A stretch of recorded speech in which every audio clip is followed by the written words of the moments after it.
Editing seems to be that make or break experience for a lot of writers. It can be a constant tug of war between the writing and the rewriting, and removing and replacing and more rewriting, and that's just the first line of text. Hi, I'm your host, Garrett K. Jones, and for the November edition of Creator's Corner, we're examining part 2 of 3 in our exploration of editing.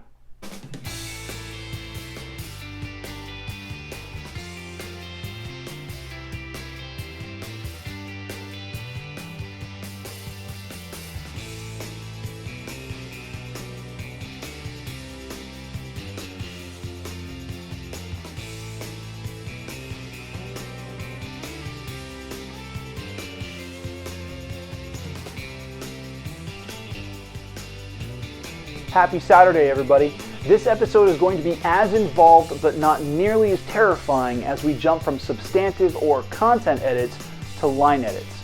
But before we get into the content of this week's video, I want to share a few announcements with you. First up, if you didn't catch last week's episode featuring the interview with UK author Luke Partridge, you can check it out by clicking the card up here.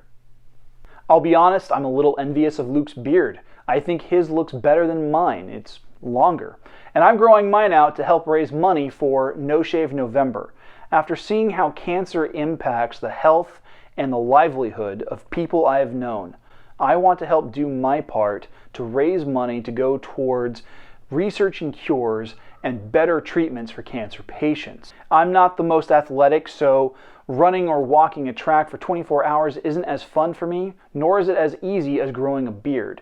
Now, if you want to help a brother out, click the link down in the description box and head on to noshave.org/member/Garrett K. Jones and donate what you can.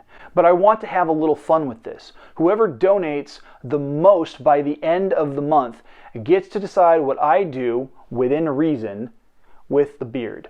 So please, make sure to donate ASAP. And if you're in a giving mood, I could use your help as a channel supporter. There are a few ways for you to do that. First, you can pop over to my Patreon page and become a channel supporter for as little as $1 a month. As of today, patrons have 2 weeks early access to my top 10 list for the month of December. Second, you can head over to my merch store, pick up a little something for yourself, and post a pic of yourself on social media with the hashtag 5kingdomsmerch. I'd love to feature those pics in a video. There are t-shirts, socks, a hoodie, and a bunch of other really cool items featuring the cover art from my books. Lastly, I've got a contest going on. By clicking on the contest link, you can sign up for a chance to win this really awesome and autographed poster. Here's the kicker. Help me help you by getting my YouTube subscribers up to 200. Once I hit that number, I'll randomly select a winner. Before going any further with the video, be sure to subscribe and click the bell icon for notifications on new videos. You can select notifications for all videos, or you can select notifications based on your preferences. If you're watching on your phone, be sure to update those settings inside the app itself to get the most out of your viewing experience.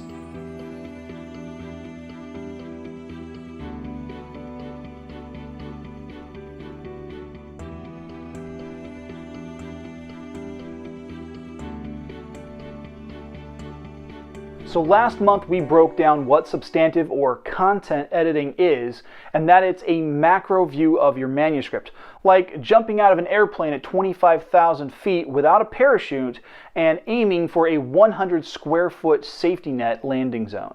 As terrifying as it is, it can be done without dying, just like editing. Content editing is also a complete overhaul of your manuscript. Your writing has put too much sand into the box, and now we're taking out huge piles so we can start shaping the general form of the sandcastle that we're working towards. It's also important to find a content editor with these 5 key attributes. First, they have to have experience in content editing. Second, they need to be well-versed in your genre. Third, they need to be dedicated to encouraging you and pushing you. Fourth, they need to work within your budget and time frame. And most important, at number 5, they need to respect your voice as the writer. But if you're going to go it alone and do the editing yourself, there are 2 things to consider. 1, take some time off from the project and come back to it with fresh eyes. Distance offers perspective.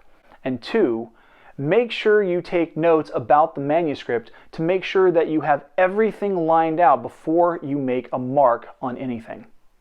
So that's a great summary of content editing, but what about line edits? Line edits are a completely different animal altogether. Line edits, or the process of making them, comes between content edits and copy edits, though it can be included in the copy editing experience. This is focusing on issues that come at the paragraph level instead of the larger story. Rather than focusing on grammar and spelling, these edits delve into tone, clarity, and word choice. To better explain this, I've invited my friend, professional editor Deborah D'Amato, to give you the breakdown. The point of line edits is to improve writing in a passive voice. So getting rid of such things as using too many adverbs and adjectives, and yes, there is such a thing, or telling things when you should be showing.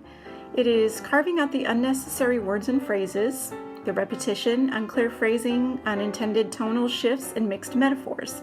Basically, it's the kind of editing that prevents you, as the writer, from looking like a complete moron.